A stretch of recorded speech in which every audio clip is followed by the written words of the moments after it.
আওয়ামী লীগের চেয়ে বেশি শক্তি কোনোদিন বিএনপির নাই। বিএনপির শক্তি খালি মানুষের ভালোবাসা। সেই আওয়ামী লীগ বাংলাদেশে টিকিত থাকতে পারে নাই, পালাইছে। আজকে যদি সেই আওয়ামী লীগকে পুনর্বাসন করে ভারতের প্রেসক্রিপশনে বিএনপি আর একটা ছোট আওয়ামী লীগ হয়ে ওঠে, স্বেচ্ছাসেবক দল এর কোনো নেতা যদি একজন 14 বছরের কিশোরীকে বিয়ে করতে না দেওয়ার কারণে যদি তার বাবা মা অথবা তার আত্মীয়কে হত্যা করার সাহস পায়, সেই বিএনপিকেও প্রতিরোধ করতে যদি আমাদের জীবন যায়, আমরা পিছপা হব না ইনশাআল্লাহ। ঠিক। খালেদা জিয়ার দল বিএনপি যদি জনতার প্রতিরোধের মুখে পড়ে, আমাদের আফসোসের শেষ নাই। বিএনপি পায়ে ধরে বলি, জনতার প্রতিরোধের মুখের শিকার হইয়েন না। অনেকেই 24-এর 71-কে মুখোমুখি করতে চায়, এর চেয়ে বদমাইশি আর কিছু নাই। 47 আমাদের প্রথম আজাদি, পাকিস্তানের প্রতারণার কারণে রাষ্ট্র বানাতে পারি নাই। 71 আমাদের ঐতিহাসিক বিজয়, ভারত এবং আওয়ামী লীগের প্রতারণার কারণে রাষ্ট্র বানাতে পারি নাই। চূড়ান্ত বিজয় আমাদের 24-এ হয়েছে, আমরা এবার ইনশাল্লাহ রাষ্ট্র বানাবো। 5ই আগস্ট তথা ঐতিহাসিক 36শে জুলাইকে আমাদের জাতীয় মুক্তি দিবস ঘোষণা করতে হবে। আমাদের জাতীয় স্বাধীনতা দিবস আছে, বিজয় দিবস আছে, আমাদের মুক্তি ঘটে নাই। 36শে জুলাইকে আমাদের জাতীয় মুক্তি দিবস ঘোষণা করতে হবে। 1947, 1971 এবং 2024-এর ঐতিহাসিক সংগ্রাম ও এই সংগ্রামে জীবন দেয়া সকল শহীদদেরকে এই সনদে রাষ্ট্রের বীর সন্তান হিসেবে ঘোষণা করতে হবে। আমরা বৈষম্য বিরোধী করেছি, আমরা এনসিপি করেছি, আমরা বিএনপি করেছি, আমরা জামাত করেছি। আপনাদের কাছে পায়ে ধরে মাপ চাই, এইখান থেকে বের হয়ে আসেন। অভ্যুত্থানের মালিকানা বাংলাদেশের 18 কোটি জনগণকে দিয়ে দেন। অভ্যুত্থানের ইশতেহারের প্রতি পাতায় পাতায় প্রতি ধারায় লেখা থাকবে, আমরা বাংলাদেশের জনগণ, আমরা বাংলাদেশের জনগণ এই ঐতিহাসিক গণ অভ্যুত্থান সম্পন্ন করেছি। যদি এই বিপ্লবকে আপনারা সাথে নেন, নির্বাচন করেন, সাথে আছি। আর নইলে আমরা নির্বাচন বয়কটের ডাক দিব বলে রাখলাম। কেমন না, নির্বাচন কেন্দ্রে হামলা করব না, সামনেও গিয়ে দাঁড়াবো না। এই যে 7,55,00,000, এদের মধ্যে কত পার্সেন্ট আপনাদের বিএনপি বা জামাতের? সর্বোচ্চ 5% যারা অ্যাক্টিভলি বিএনপি বা জামাত করে। 1 কোটি, তবুও তো 5 কোটি। এই 5 কোটি মানুষ ক্ষোভে, দুঃখে, অভিমানে কেউ কেন্দ্রে যাবে না। নিজের কেন্দ্র নিজেরা করবেন, নিজেরা খাবেন। এই 5 কোটি মানুষ পরবর্তী বিপ্লব অভ্যুত্থানের প্রস্তুতি নেবে ইনশাআল্লাহ। এবার আপনাদেরকে আমরা জুলাই ঘোষণাপত্রে আমাদের স্পেসিফিক 13টা দফা আছে।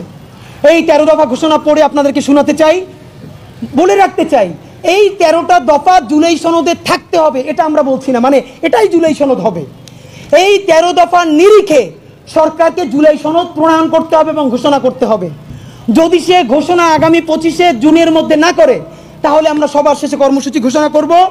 আমি বাংলাদেশের জুলাই জনতা এবং ছাত্র জনতার পক্ষ থেকে জুলাই সনদের বিষয়বস্তুতে ইনকিলাব মঞ্চের প্রস্তাবনা ঘোষণা করছি। 1, 1947, 1971 এবং 2024-এর ঐতিহাসিক সংগ্রাম ও এই সংগ্রামে জীবন দেয়া সকল শহীদদেরকে এই সনদে রাষ্ট্রের বীর সন্তান হিসেবে ঘোষণা করতে হবে। 2, যে সকল জুলাই যোদ্ধাদের স্থায়ীভাবে অঙ্গহানি ঘটেছে, তাদেরকে স্থায়ী পুনর্বাসনের ব্যবস্থা করতে হবে। আমরা আবারও বলছি, স্থায়ীভাবে অঙ্গহানি যাদের হয়েছে তাদের পুনর্বাসন করতে হবে। 3, ফ্যাসিবাদী আমলে সংগঠিত 2014, 2018 এবং 2024 এই 3 ভোটারবিহীন অবৈধ নির্বাচনকে বাতিল করে তৎকালীন নির্বাচন কমিশনের সকল সদস্য ও সংশ্লিষ্ট অন্যান্য দোষীদেরকে অতি দ্রুত বিচারের মুখোমুখি করতে হবে। 4, ফ্যাসিবাদী আমলের মন্ত্রী, এমপি ও দোষী আমলাসহ সকল রাষ্ট্রীয় কর্মকর্তা কর্মচারীদেরকে বিচারের আওতায় এনে তাদের অবৈধ পন্থায় উপার্জিত সকল সম্পদ জব্দ করে তা জুলাইয়ের শহীদ ও আহতদের কল্যাণে ব্যয় করতে হবে। 5, দেশের স্বাধীনতা, সার্বভৌমত্ব, অখণ্ডতা ও মর্যাদা রক্ষার প্রশ্নে ভারতীয় আধিপত্যবাদ সহ সকল আগ্রাসনের বিরুদ্ধে বাংলাদেশ প্রশ্নে ঐক্যবদ্ধ সকল রাজনৈতিক দল ও শক্তিসমূহকে দৃঢ় অবস্থান ঘোষণা করতে হবে। 6, রাষ্ট্রযন্ত্র কর্তৃক সংগঠিত জুলাই, পিলখানা ও শাপলা গণহত্যার বিচার নিশ্চিত করে এই গণহত্যার সাথে জড়িত দেশি বিদেশি সকল অপশক্তিকে চিহ্নিত করতে হবে। 7, রাষ্ট্র কাঠামোর এমন মৌলিক সংস্কার করতে হবে যাতে আমাদের সামাজিক সাংস্কৃতিক পরিস্থিতিতে আর কোনোদিন কোনো ফর্মে পতিত ফ্যাসিবাদ আর ফিরতে না পারে এবং ভবিষ্যতেও যেন কেউ আর স্বৈরতান্ত্রিক ক্ষমতা চর্চা করতে না পারে। 8, ঐতিহাসিক 36শে জুলাই, যেটা আগামী কয়েকদিন পরে আসছে, 5ই আগস্ট তথা ঐতিহাসিক 36শে জুলাইকে আমাদের জাতীয় মুক্তি দিবস ঘোষণা করতে হবে। আমাদের জাতীয় স্বাধীনতা দিবস আছে, বিজয় দিবস আছে, আমাদের মুক্তি ঘটে নাই। 36শে জুলাইকে আমাদের জাতীয় মুক্তি দিবস ঘোষণা করতে হবে। 9, এই সনদে ঐতিহাসিক জুলাই গণ অভ্যুত্থানের স্পিরিটের নিরিখে বৈষম্য বিরোধী ইনসাফ ভিত্তিক কল্যাণ রাষ্ট্র বিনির্মাণের সুস্পষ্ট রূপরেখা প্রণয়ন করতে হবে।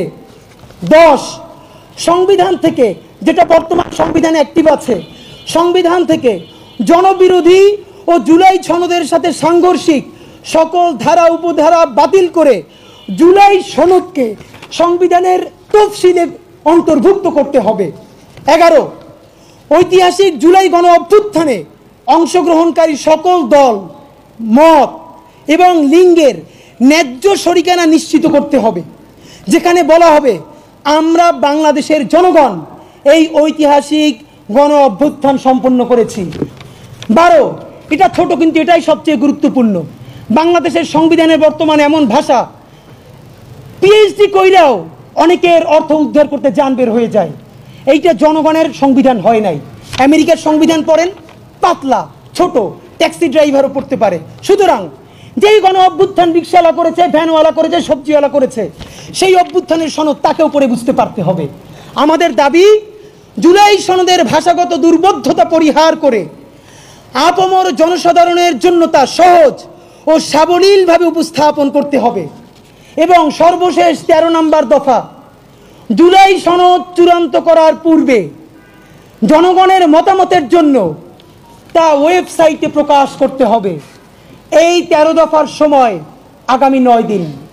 যদি আগামী 25শে জুনের মধ্যে আপনারা এই জুলাই সনদ শুধু ঘোষণা করলে হবে না, বাংলাদেশের সকল রাজনৈতিক দল এখানে স্বাক্ষর করবেন, রাষ্ট্রপতি প্রজ্ঞাপন আকারে জারি করবেন, লক্ষ লক্ষ জনতাকে ডেকে সকল রাজনৈতিক দল, আমি চাই, আমরা চাই, যেদিন এই জুলাই সনদ ঘোষণা হবে বেগম জিয়া দাঁড়ায় থাকবেন, বাংলাদেশের বেগম জিয়া, জামাতের আমির থাকবেন, শহীদদের বাবারা মায়েরা থাকবেন, শাপলা পিলখানার শহীদের সন্তানেরা থাকবেন, আমরা বাংলাদেশের মানিক মিয়া এভিনিউতে লক্ষ লক্ষ জনতা থাকব।